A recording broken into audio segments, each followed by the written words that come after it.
வெண்முரசு. சொல்வடர்காடு 55. 9ஆம் காடு யக்ஷவனம். வாசிப்பது சந்தீப். இருபக்கமும் அடர்ந்த காடு சீவடிகளின் ரீங்காரமாகவும் காற்றோசையாகவும் குரங்கு முழக்கங்களாகவும் பறவை கலை ஒலிகளாகவும் சூழ்ந்திருக்க நடுவே வகுந்து சென்ற காட்டு மாடுகளின் கால்களால் உருவான பாதையில் பாண்டவர்கள் சென்றனர். உச்சிப்பொழுதுவரை தருமன் ஒரு சொல்லும் உரைக்காமல் தலை தூக்கி நோக்காமல் நடந்து கொண்டிருந்தார். இளையோரும் திருப்பதியும் அவரைத் தொடர்ந்து சென்றனர். அவர்களின் காலடியோசைகள் இருபக்கமும் பட்டு எதிரொலித்து வந்து சூழ்ந்தன. உச்சிவெயில் தெரியாமல் தலைக்குமேல் தழைப்புக் கூரை மூடியிருந்தது. காலோய்ந்ததும் அவர்கள் ஒரு மரத்தடியில் அமர்ந்தனர். பீமன் காட்டுக்குள் சென்று வலைக்கூடையில் கிழங்குகளும் ஒரு மானின் உடலுமாக திரும்பி வந்தான். அவன் உணவைச் சுட்டு சமைக்கையில் அவர்கள் விழி அயர்ந்தனர். கையில் சுனைப்பறவையின் இறகுடன் தலை குனிந்தபடி தருமன் அமர்ந்திருந்தார். பீமன், மூத்தவரே, உணவுண்ணலாம் என்றபோது வெறுமனே தலையசைத்தார். சுட்ட மானிறைச்சியையும் கிழங்குகளையும் கனிகளையும் வாழையிலையில் பரப்பிக் கொண்டு வந்து தருமன் அருகே வைத்தான் பீமன். அதன்பின் திருபதிக்கு அளித்தான். அவர்கள் அவர் உண்பதற்காக காத்திருப்பதை அறியாமல் அவர் எங்கோ என அமர்ந்திருந்தார். சகதேவன், உண்ணுங்கள் மூத்தவரே என்றான். அக்குரல் கேட்டு திடுக்கிட்டு விழித்து ஆம் என்றபின் அவர் உண்ணத் தொடங்கினார். அவர்களும் உண்ணலாயினர். அவர்கள் உண்ணும் ஓசை மட்டும் அங்கே எழுந்தது. சற்று ஓய்வெடுத்தபின் அவர்கள் மீண்டும் நடந்தனர். எதிரே ஒரு சூதன் வலத்தோளில் கழியில் கோத்த தோல் மூட்டையும் இடத்தோளில் முழவுமாக தலை சாய்த்து தனக்குள் பாடியபடி வருவதைக் கண்டதும் நகுலன், இவர்கள் இல்லாத இடமில்லை என்றான். சகதேவன், அவன் வருவதைப் பார்த்தால் இங்கே எங்கோ ஊரோ குறுநிலையோ உள்ளது தெரிகிறது என்றான். அவன் அவர்களைப் பார்த்ததும் தொலைவிலேயே தலைவணங்கினான். அருகணைய அவன் நடை மாறுபட்டது. நெருங்கியதும் அவன் நிமிர்ந்த தலையுடன் நாடகப் பாங்கில், காடேகும் இந்திரபிரஸ்தத்தின் அரசருக்கும் இளையோருக்கும் வணக்கம். உங்கள் அவையில் ஒரு காலத்தில் பந்திக்கும் பரிசிலுக்கும் மிக மிக பின்னரையில் நின்றிருக்கிறேன் என்றான். என்மேல் சினம் கொள்ளக்கூடாது. இன்று வரிசையில் முதன்மையாக நின்றிருக்கும் பேறு பெற்றமையால் நான் சற்று தருக்கியிருக்கிறேன். தருமன், சூதரே, உங்களுக்கு பெரும்பொருள் அளிக்குமிடத்தில் நான் இல்லை என்றபடி திரும்பிப் பார்த்தார். பீமன் அவரிடம் ஒரு கல்லை கொடுத்தான். அதை நோக்காமலேயே வாங்கி சூதனுக்களித்து, இக்காட்டில் இதுவே என் கொடை எனக் கொள்க என்றார். சூதன் அதை நோக்கியதும் திகைத்து, அரசே என்றான். அவன் முகம் மாறியது. இது வைரம். உண்மையான வைரக்கல் என்றான். பீமன், ஆற்றங்கரையில் கிடைத்தது சூதரே. பட்டை தீட்டப்படாதது. வணிகர்களிடம் விற்று நீர் விழைந்ததைப் பெருக என்றான். 7 நீரோட்டங்கள். பேரரசுகளை வாங்கும் திறன் கொண்ட வைரம் இது. இது எனக்கா? பீமன், ஆம், உமக்கே என்றான். சூதன் கைகூப்பி, என் சொற்களுக்காக என் மேல் பொறுத்தருள்க என்றான். பழகிய நாவும் கையும் தருணமுணர்வதில்லை. நான் இளிவரல் சூதன். தருமன், சூதரே, இவ்வழி சென்றால் என்னென்ன ஊர்கள் வருகின்றன என்றார். இவ்வழி செல்வது எளிதல்ல. உண்மையில் இன்னும் சற்று தொலைவில் இவ்வடர்ந்த காடு மெலிந்து மறைந்துவிடும். அதன்பின் ஏறிச் செல்லும் மொட்டைப் பாறைச்சரிவு மட்டுமே. வெண்ணிற கந்தகம் பூத்த பாழ்நிலம். எனவே மரங்களோ செடிகளோ இல்லை. அங்கே மக்களோ குறுநிலைகளோ ஏதுமில்லை. மலைச்சரிவு மேலே சென்று கரிய மூளைப்பாறையில் முடிகிறது. அது வானில் முட்டி நிற்பதனால் அப்பால் என்னவென்று அறியக்கூடவில்லை என்றான். அதற்கப்பால் ஒருபாதை சென்று மேலும் கடந்து கந்தமாதன மலையை அடைகிறது என்கிறார்கள். திரும்பி வரத் தேவையில்லாத மெய்மை தேடிகள் செல்வதுண்டு என்று கேள்விப்பட்டேன் என்றான் சூதன். அப்படியென்றால் நீர் ஏன் அங்கு சென்றீர் என்றான் நகுலன். இதென்ன கேள்வி? அங்கு சென்றதனால்தானே நான் இதையெல்லாம் அறிந்தேன் என்றான் சூதன். சூதர்கள் வீணாக பயணம் செய்ய மாட்டீர்களே என்றான் நகுலன். வைரக்கல்லை கொடையாகப் பெறும் பயணம் வீண் என்று எப்படி சொல்ல முடியும் என்றான் சூதன். நகுலன் சிரித்து, சரி, நான் சொல்லாடவில்லை என்றான். தருமன், சூதரே, இன்று காலை இத்திசையிலிருந்து எதிர்த்திசைக்குச் சென்றது ஒரு சுனைநாரை. இது அதன் இறகு என்று நீட்டினார். இது எனக்கொரு செய்தி என்று நினைக்கிறேன்.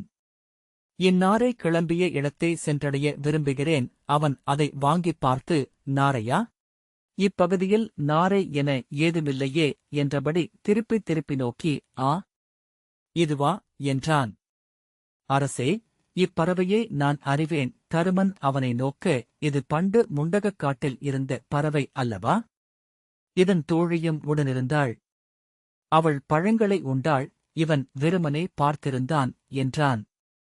தருமன் விழிகளில் சினத்துடன் விளையாட்டு வேண்டாம் என்றார். இவன் ஏன் வெறுமனே பார்த்திருந்தான் என்று சொல்கிறேன். இவன் துணைவி உண்ட பழம் நஞ்சு. ஆனால் அதை அவள் அமுதென நினைத்தாள். அதை இவன் சொல்லப் போனால் இவனை தன் எதிரி என எண்ணுவாள். ஆகவே தாளாத்தியருடன் தனிமையில் அதை நோக்கியிருந்தான். தருமன், வீண்சொல் தேவையில்லை என்றபடி திரும்ப கேளுங்கள் அரசே. அல்லது உண்மையிலேயே அது அமுதகனியாக இருக்குமோ? அழிவின்மையைதான் மட்டுமே அடைய வேண்டுமென நினைத்து அவள் மட்டும் உண்டாளோ என்றான். செல்க என்று சினத்துடன் கையசைத்து தருமன் நடக்க அவன் பின்னால் சென்றபடி, அப்படியென்றால் இவன் எப்படி இத்தனை காலம் வாழ்கிறான்? அமுதை உண்பதைப் பார்ப்பவனும் அழிவின்மையை அடைய முடியுமா? அமுதை உண்பவன் அழிவிலா இன்பத்தையும் அதை வெறுமனே காண்பவன் முடிவிலா மெய்மையையும் அறிகிறான் என்று வைத்துக் கொள்ளலாமா என்றான்.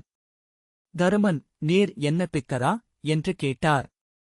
பித்தர் சொன்னதும் பேதையர் சொன்னதும் பத்தர் சொன்னதும் பன்னப் பெறுபவோ என்பார்களே என்றபடி அவன் பின்னால் சென்று நின்றான். சொல்க என்று உதட்டை இறுக்கியபடி தருமன் திரும்பி நின்றார். அந்த இறகை மீண்டும் காட்டுங்கள் என்றான் சூதன். அதை மீண்டும் நோக்கிவிட்டு, இதுவா? இதுதானா என்றான். சொல்லும் என்றார் தருமன். அந்த சாரசங்கள் ஒரு மரத்தில் சிறை தழுவி அமர்ந்திருந்தன. அலகுகளால் கொஞ்சிக் கொண்டன. இன்குரல் எழுப்பின. காதல் கொண்டவருக்கு உடல் பெருந்தடை. உடலே ஊடகமும் கூட. அந்த இருமையில் நின்று தவிப்பதே அவர்களின் பேரின்பம். அதில் இவை திளைத்துக் கொண்டிருந்தன என்றான் சூதன். அப்போது அங்கு ஒரு வேடன் வந்தான். தொல்வேடன். கொன்றுண்பதால் நின்று வாழலாம் என்று கண்டுகொண்ட மூதாதை. அவ்வாறுதான் அவன் தன் 100 குழவிகளை உயிர் புரந்தான். அவர்கள் வளர்ந்து செழித்து பெருங்குலமாக ஆயினர். அக்குலம் பெருகிப் பெருகி குமுகங்களாயிற்று. படைக்கலமும் தொழில்முறையும் கற்றது. மேழியும் துலாவும் ஏந்தியது. மொழிகற்றது. பாடல் பயின்றது. மெய்மை நாடி அவையனைத்தையும் துறந்தது. அவன் தொன்மையான வேர் போன்றவன். அவனில் முளைத்தெழுந்து அவனை உண்டு வளர்ந்தெழுந்த காடுதான் இம்மானுடம். வேர்களுக்குள் அவன் இன்னமும் இருந்து கொண்டிருக்கிறான். அரசே, இதோ இதேபோல ஒரு சிற்றோடை. அது வேகவதி. அதிர்சே என்றும் அதற்கு பெயர் உண்டு. வாள் போல வளைந்தது. நாள் என ஒன்றுபோல் காட்டி உயிர் ஈரும் ஒளி கொண்ட வாள். அதற்கு அப்பால் நின்றிருந்தான் வேடன். வில்லான் இழுத்து அதில் அம்பு பூட்டி இழுத்து ஆண்பறவையை குறிவைத்தான். அந்தச் சிற்றோடைக்கு இப்பால் அமர்ந்து மெய்மை தேடி விழிமூடியிருந்தான் அவன் 100 வழிப்பெயரன். கொலை கடந்து செயல் கடந்து சொல் கடந்து தன்னைக் கடக்க எண்ணி தவமிருந்தான். வேடனின் அம்புபட்டு விழுந்தது ஆண். பெண் கதறி எழுதபடி சிறகடித்தெழுந்தது. கிளைகளில் முட்டி மோதிக் கதறியபடி சுற்றி வந்தது. அக்குரல் கேட்டு எழுந்த வேட்டோ முனிவரிடம் சிறகால் மண்ணை அறைந்தபடி அந்தப் பறவை கேட்டது, எதை நோக்கி அமர்ந்திருக்கிறாய் மூடா?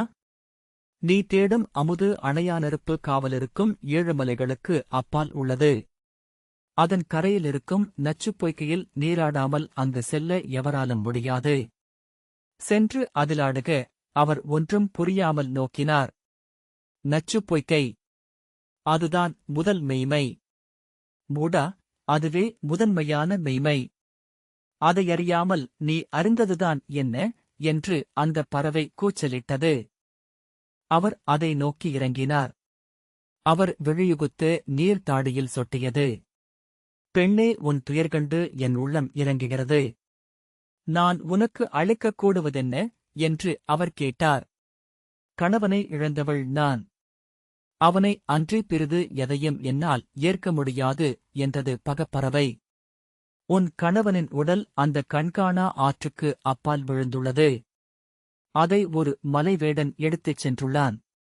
அங்கு சென்றவை இங்கு மீள முடியாது என்றார் முனிவர். அதை நானும் அறிவேன். அந்த அடைய முடியாமையில் முட்டித்தான் தவித்துக் கொண்டிருக்கிறேன். தலையுடைந்து இப்பால் செத்து உதிர்வேன். நான் செய்யக்கூடுவது அதையே என்றாள் அவள். உன் குரல் கேட்பதற்கு முந்தைய கணம் நான் அமுதத்தை அடைந்தேன். என் நெஞ்சு கலமாக அதைப் பெற்று நிறைந்து உடலெங்கும் ததும்பிக் கொண்டிருந்தேன். அதை முழுமையாகவே உனக்களிக்கிறேன். நீ உன் துணைவனுடன் அழிவின்மையை அடைவாய் என்றார் முனிவர். அவர் அருகே வாக்தேவி தோன்றினாள். என்ன செய்கிறாய், மூடா? நீ இத்தனை நாள் கணுக்கணுவாய் ஏறி வந்த உச்சம் இது? ஒற்றைக் கணத்தில் இதை அறியாத சிறுபறவை ஒன்றுக்கு அளிக்கிறாயா? மீண்டும் இதை நீ எண்ணவும் இயலாது என்றாள். இக்கணம் என் நெஞ்சு நெகிழ்கிறது. இவ்விழிநீரைப் பார்த்தபின் நான் வீணே என் அமுதைச் சுமந்து அமர்ந்திருந்தேன் என்றால் அது திரிந்து நஞ்சாகிவிடும். விலகுக என்று அவர் வாக்தேவியிடம் சொன்னார். அந்த வெண்ணிறப் பறவையை நோக்கி கை நீட்டி, வருக, சிறுமகளே. உனக்கு நான் அழிவற்றவளின் பெயரை சூட்டுகிறேன். உன் பெயர் சீதை. உன் கணவன் உன்னை மகிழ்விப்பவன். ரமிக்கச் செய்யும் ராமன். ஆம், அவ்வாறே ஆகுக என்று அதன் தலையில் மெல்ல தொட்டார். அப்பறவையின் சிறகுகள் பொன்னொளி கொண்டன. சுடரென அது மகிழ்ச்சிக் குரல் எழுப்பியபடி வானிலெழுந்தது. அதன் துணைப்பறவை பொற்சிறைகளுடன் காற்றில் நின்றிருந்தது. அவர்கள் கூவியபடி இணைந்து கொண்டனர். சிறகு தழுவியும் அலகு உரசியும் சிறகடித்துப் பறந்து சுழன்றும் மகிழ்ந்தனர். முனிவர் நோக்கியபோது வாக்தேவி தன் இருகைகளிலும் அவற்றை ஏந்தி சுழற்றி விளையாடுவதைக் கண்டார். புன்னகைத்துவிட்டு அவர் எழுந்து சென்றார். அரசே, அந்தப் பறவையின் இறகல்லவா இது? இதை எப்படி நீங்கள் பெற்றீர்கள் என்றான் சூதன். அவரது விழிகளை நோக்கியபடி தருமன் வெறுமனே நின்றார். சூதன் சிரித்துக் கொண்டு, பாருங்கள், அழிவின்மையை அடைந்த பின்னரும் இந்த அழியும் களத்தில் ஓர் இறகு பொழித்துச் சென்றிருக்கிறாள்.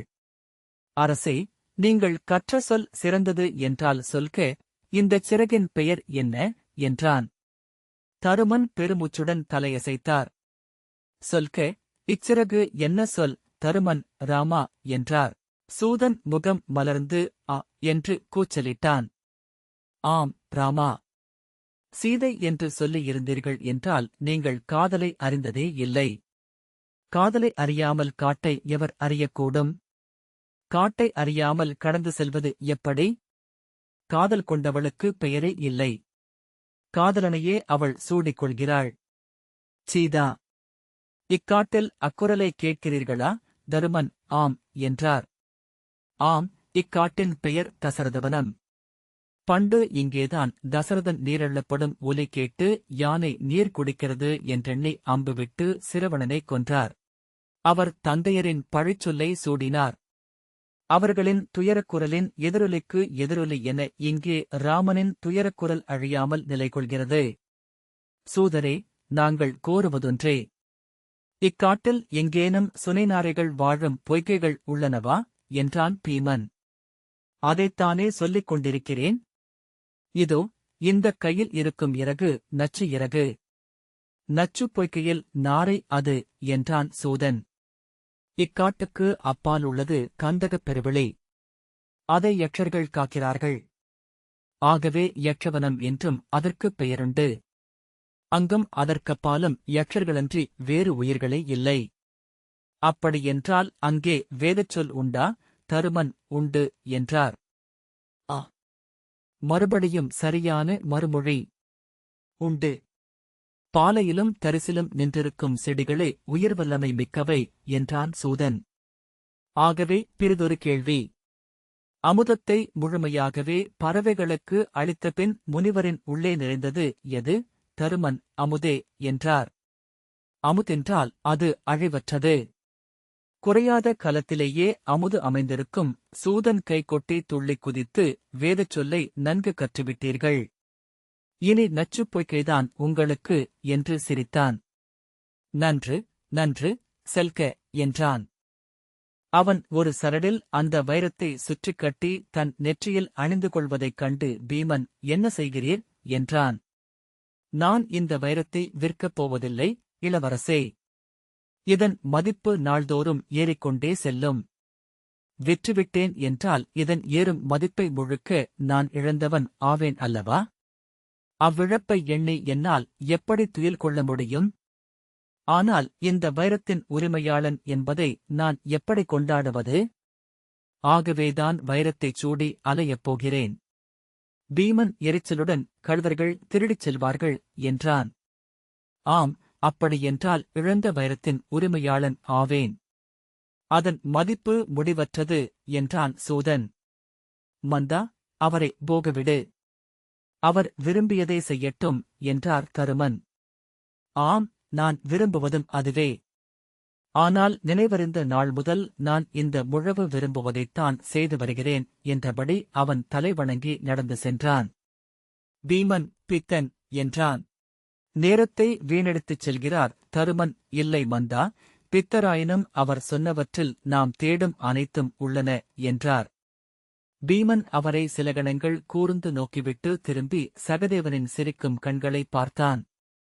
காடு மெலியத் தொடங்கியபோது அவர்கள் மலைச்சரிவில் கற்களால் ஒழுங்கற்று கட்டப்பட்டிருந்த அடித்தளத்தின் மேல் தடித்த மரக்கட்டைகளைக் கொண்டு கட்டப்பட்டிருந்த குடில் ஒன்றைக் கண்டனர். பீமன், அது ஒரு அந்தணருக்குரியது என்றான். அவர்கள் அதை நோக்கிச் சென்றார்கள். அந்தி நெருங்கிக் கொண்டிருந்தது. அந்திக்குள் ஒரு கூரையைக் கண்டடைந்தது நல்லூழே. அங்கு வாழ்பவர் இந்நிலத்தைப் பற்றி பித்தில்லாதவர்கள் புரிந்து கொள்ளும்படி ஏதேனும் சொல்லவும் கூடும் என்று பீமன் சொன்னான். நகுலன் அறியாது சிரித்துவிட்டு சகதேவனை நோக்கி முகம் திருப்பிக் கொண்டான். அவர்கள் குடிலின் முற்றத்தை அடைந்தபோது உள்ளிருந்து இளைய அந்தணன் ஒருவன் இறங்கி வந்தான். வருக அரசே, வருக இளையோரே என்றான். பீமன், நீர் காட்டில் வாழ்ந்தாலும் அரசியலையும் அறிந்திருக்கிறீர் என்றான். நான் மாளவத்தைச் சேர்ந்தவன். என் ஆசிரியரும் அவந்தியில் வாழ்பவரே. இங்கு ஒரு வேள்விச் செயலுக்காக வந்துள்ளோம் என்றான். வருக, உங்கள் வருகையும் நல்லூழ் என்றே நினைக்கிறேன். வேள்விச் செயல் நாளை நிறைவடைகிறது. அவன் அவர்களை உள்ளே அழைத்துச் சென்றான். என் பெயர் மித்ரன். இங்கு என் ஆசிரியர் சுப்ர கௌசிகர் இருக்கிறார் என்றான். அப்பால் வேறுச்சொல் ஒலித்துக் கொண்டிருப்பதை அவர்கள் கேட்டனர். ஐவருக்கும் அளிக்க ஒரே அறை மட்டுமே இங்குள்ளது. அரசி ஓர் அறைக்குள் தங்கிக் கொள்ளட்டும் என்று மித்ரன் சொன்னான். இங்கே அருகிலேயே ஓர் ஊற்று உள்ளது. நீராடி வருக. ஆசிரியரை சந்திக்கலாம். அவன் சென்றபின் அவர்கள் அழுக்கான ஆடைகளுடன் கிளம்பி நீராடச் சென்றனர். மலைச்சரிவில் சற்று இறங்கிச் சென்றபோது நீர் விழும் ஒலி கேட்டது. பாறையிடுக்கிலிருந்து ஊறி வழிந்த நீர் ஒரு சிறு சுனையில் கொட்டியது. அதில் இறங்கி அள்ளி முகர்ந்த பீமன், கந்தக நீர். நீராடலாம். ஆனால் மீன்களோ பிற உயிர்களோ இங்கு வாழ முடியாது என்றான். அப்படியென்றால் நாரைகள் எப்படி வாழும் என்றான் நகுலன். மெய்மையை உண்டு வாழும் நாரைகள் உள்ளன போலும் என்றான் பீமன் நீரை நோக்கியபடி. நகுலன் சிரித்தான். சகதேவன் அவனை கண்களால் விலக்கினான். பீமன் நீராடத் தொடங்க பிறர் மெல்ல நீரிலிறங்கினர். நீர் மிகுந்த எடை கொண்டது போலிருந்தது. மூழ்கியபோது எரிமணம் மூக்கை நிறைத்தது. ஆனால் நீராடி எழுந்து மரவொரி மாற்றிக்கொண்டபோது புத்துணர்ச்சி ஏற்பட்டது. மேலே குடிலை நோக்கி சரிவு பாதையில் சென்றபோது அவர்கள் களைப்பை மறந்து உவகை கொண்டிருந்தனர். இதற்கப்பால் ஒரு குன்று உள்ளது. அங்கே எரிநீர்மணம் கொண்டிருக்கும். ஏனென்றால் மெய்மை இருமுகம் கொண்டது என்றான் பீமன். நகுலன் சிரிக்க, மூத்தவரே, பகடி வேண்டாம் என்றான் சகதேவன். அங்கிருந்து பார்த்தபோது மேலே வேள்விப் பந்தல் தெரிந்தது. 10 பேருக்கு மேல் அமர முடியாத சிறிய பந்தல். ஆனால் அதில் நடப்பட்டிருந்த வேள்வி மரமாகிய அத்தி முளைத்து தளிர்விட்டு கிளை கொண்டிருந்தது. தருமன், குறைந்தது ஓராண்டாக வேள்வியை செய்து கொண்டிருக்கிறார் அந்தணர் என்றார். இவரை கேள்விப்பட்டதே இல்லை என்று சகதேவன் சொன்னான். அதனால்தான் வேள்வி செய்கிறார். முடிந்தபின் அனைவரும் கேள்விப்படுவார்கள் என்று பீமன் சொன்னான். அவர்கள் வேள்வி பந்தலுக்குச் சென்றபோது அவியளித்தல் முடிந்து சுப்ரகௌசிகர் எழுந்துவிட்டிருந்தார். சுப்ரகௌசிகர் வேள்வி எண்ணத்தை அவர்களுக்கு இரவுணவாக பகிர்ந்தளித்தார். அங்கே சுப்ரகௌசிகருடன் மித்ரனைத் தவிர இன்னொரு மாணவனாகிய சுஷமன் மட்டுமே இருந்தான். தருமன் சுப்ரகௌசிகரை வணங்கி முகமன் உரைத்தார். நீங்கள் வந்திருப்பதை மித்ரன் சொன்னான் என்று அவர் சொன்னார். நான் நாளை இங்கு என் மகாருத்ர அக்னிஹோத்திர வேள்வியை நிறைவு செய்யவிருக்கிறேன். அதற்கு வெளிச்சான்றாக அரசகுலத்தோர் வந்திருப்பது உகந்ததே. நாளை என் வேள்வியில் நீங்கள் எரிகாவலர்களாக அமர்ந்து அருள வேண்டும். தருமன் எரிகாவலிருப்பது அரசகுடியினருக்கு கடமை. நாங்கள் அதை நல்லூழ் என்றே கொள்கிறோம் என்றார். ஆனால் இங்கு இத்தனிமையில் ஏன் இவ்வேள்வியை செய்கிறீர்கள் என்று அறிய விழைகிறேன். சுப்ரகௌசிகர், அரசே, சில ஆண்டுகளுக்கு முன்பு மாளவத்தின் தென்பகுதியில் அரியாநோய் ஒன்று பரவியது. குழந்தைகள் மட்டும் காய்ச்சல் கண்டு ஒரே நாளில் இறந்தனர். அவர்கள் அனைவருமே இறக்கையில் விடாய் விடாய் என நீருக்குத் தவித்து தொண்டையையும் நெஞ்சையும் பற்றிக் கொண்டு துடித்து மாண்டனர். மருத்துவர்கள் தங்கள் நூல்களை முற்றாய்ந்தும் அதற்கு மாற்று காண முடியவில்லை. நிமித்திகர் குறிகளை ஆய்ந்தபின் மலைகளில் வாழும் 16 ருத்ரர்கள் நிறைவு செய்யப்படவில்லை என்றனர். அதற்கு என்ன வீழ்வழி என்று ஆராய்ந்தபோது இதைப் போன்ற ஒரு ருத்ர அக்னிஹோத்திரம் ஒன்றைச் செய்யலாம் என்று தெரியவந்தது. அதைச் செய்ய நான் ஒப்புக்கொண்டேன் என்றார். அதை ஏன் இங்கு செய்ய வேண்டும் என்றார் தருமன். இந்த வேள்வி தனித்துவம் கொண்டது. நோய் பரவிய தென்பகுதிக் காட்டில் தென்கிழக்கு மூலையில் நின்றிருக்கும் அரணி மரத்தில் இருந்து எரிகட்டைகள் செய்யப்பட்டன. அந்த அரணிக்கட்டைகளில் 16 ருத்ரர்களும் பூசை செய்யப்பட்டு குடியேற்றப்பட்டனர். அக்கட்டைகளை எடுத்துக்கொண்டு நான் மாளவத்திலிருந்து விலகி நடந்து இந்த வடபலக் காட்டுக்கு வந்தேன். அந்த அரணிக்கட்டைகளை உரசி ஒவ்வொரு நாளும் ருத்ரர்களை எழுப்பி எரி கொணர்ந்து வேள்வித்தீ மூட்டுவேன். சிறிய வேள்வி என்றாலும் எவ்வகையிலும் குறைவுபடாதது இது என்றார் சுப்ரகௌசிகர். நான் கற்ற முழுவேதத்தையும் ஒரு சொல் மிச்சமின்றி ஓதி அவியிடுவதே இவ்வேள்வியின் நெறி. என் உள்ளத்தில் அமைந்த சொற்கள் அனைத்தையும் எரியாக்குவேன். அதன்பின் இறுதி நாளில் நான் என்னை இத்தீயில் அவியிடுகையில் வேள்வி முடிகிறது. என்னுடன் என் வேள்விக் கொடையால் நிறைவு கொண்ட ருத்ரர்களும் விண்ணிலெழுவார்கள். என் மாணவர் வேள்விச் சாம்பலை எடுத்துக்கொண்டு மாளவத்துக்கு திரும்புவார்கள் என்றார் சுப்ரகௌசிகர். நான் கிளம்பியதுமே நோய் என்னுடன் வந்துவிட்டது. அவியாகும் பலிமிருகம் தூயதாக இருக்க வேண்டும். அதனுள் காமகுரோதமோகள் நிறைந்திருக்கக்கூடாது. ஆகவே நான் இங்கு வந்தேன். ஓராண்டாக இவ்வேள்வி நிகழ்ந்து கொண்டிருக்கிறது. நாளை முடியவிருக்கிறது. அவரை வணங்கி அவர்கள் திரும்பி அறைக்குச் சென்றனர். பீமன் தலை குனிந்து நடக்க தருமன், மந்தா, இழிவரலில் ஈடுபடுபவர்களின் இழிவு ஒன்றுண்டு. அவர்கள் அறியாமலேயே தங்களை பிறரைவிட மேலே வைத்துக் கொள்ளத் தொடங்குகிறார்கள். ஆகவே மேன்மைகளை உணராத வீணர்களாக காலப்போக்கில் மாறிவிடுகிறார்கள் என்றார். பீமன் ஒன்றும் சொல்லவில்லை. உள்ளறையில் மித்ரன் மறுநாள் வேள்விக்கான பொருட்களை ஒருக்கிக் கொண்டிருந்தான். அவர்கள் தங்களுக்கு அளிக்கப்பட்ட சிறிய அறைக்குள் சென்று புல்பாயில் படுத்துக் கொண்டார்கள். குறைவாகவே இடமிருந்தமையால் பீமன் வெளியே சென்று திண்ணையில் படுத்தான். சென்றதுமே அவன் குரட்டை ஒலி கேட்கத் தொடங்கியது. துயின்றபடியே சென்றிருக்கிறான் போலும் என்றார் தருமன் சிரித்தபடி. நகுலன், அவர் உண்ணும்போதும் துயிலும்போதும் ஒரு சொல்லும் ஊடாகப்புக ஒப்புவதில்லை என்றான். தருமன் உடல் முழுக்க களைப்பை உணர்ந்தார். கண்களை மூடியபடி அந்த நாரையிறகைப் பற்றி எண்ணிக்கொண்டார். வரும் வழியெங்கும் ஒரு நாரையையோ இறகையோ அவர் பார்க்கவில்லை. நகுலன், மூத்தவரே, வேள்வி செய்பவரும் அவியாகும் வேள்வியைப் பற்றி கேள்விப்பட்டதே இல்லை என்றான். இத்தகைய வேள்விகள் முற்காலத்தில் ஏராளமாக இருந்தன. இவை ஆசுரம் எனப்படுகின்றன என்றார் தருமன். ராவண மகாபிரபு தன் தலைகளை ஒவ்வொன்றாக அறுத்துத் தீயிலிட்டதைக் கேட்டிருப்பாய். ஆம் என்றான் நகுலன். தன்னை இழந்து தன்னைவிட மேலான ஒன்றை அடைவதைப் பற்றி ஆசுர வேள்விகள் சொல்கின்றன என்று தருமன் சொன்னார். தனக்கென ஒன்றும் பெறாது தன்னை இழப்பது வேள்வியின் உச்சம். வேள்வி செய்யும் அந்தணன் குமுகமெனும் பெருவேள்வியில் அவியும் ஆவான் என்கின்றன நூல்கள். இனிய அமிழ்தலாக துயில் வந்து மூடிய போது மீண்டும் அந்தப் பறவையை நினைவு கூர்ந்தார். அதன் இறகு இருளில் வெண்ணிறத் திவலையாகச் சுழன்று மண்ணிறங்கியதை நெடுநேரம் நோக்கிக் கொண்டிருந்தார். இந்த வாசிப்பை கேட்டதற்கு நன்றி.